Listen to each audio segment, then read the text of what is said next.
Tao po. Cute ka ba? Animal ka ba? So, for today's video, magmukbang tayo mga kabukado dahil successful yung paglinis natin sa puwet. Bigla akong ginutom. So, yung food natin today, I'm so happy mga kabukado dahil successful nga yung natin, paglinis ng puwet kanina. So, ayan.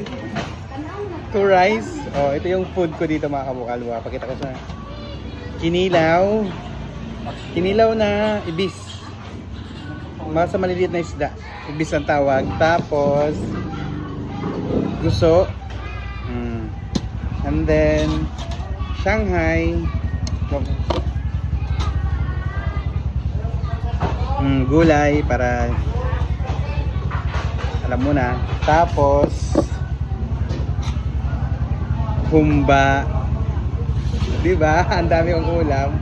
And last is tinuwang isda.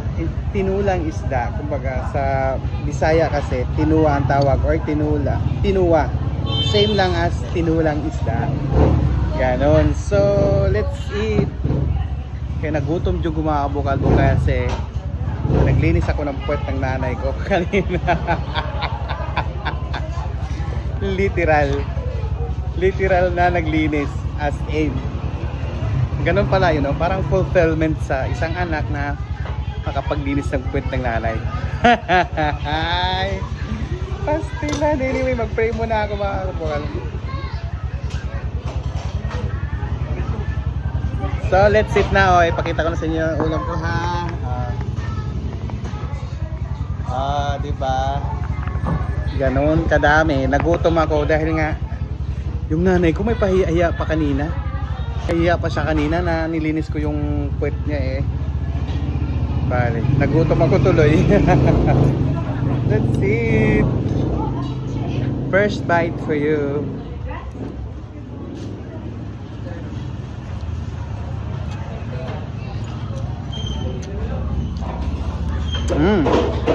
Kalami silang tinuwa. Ang sarap ng tinuwa nila mga kabukal. Mix siya ng may luya and onion leeks and then kamatis as usual. Perfect ang lasa. So unang kainin natin ay guso. Unang bite natin ang guso.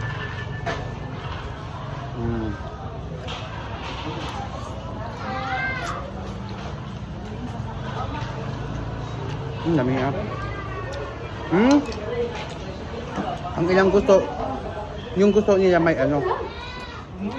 seaweed, yung seaweed nila may parang gatas.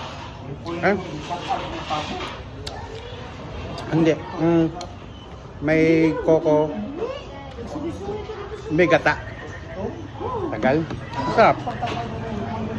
Next is kinilaw na isda. Favorite yan ng mga Bisaya, mga kabukal, itong kinilaw na isda.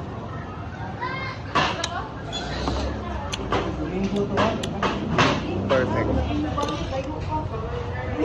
Basta ang lamia. Kain!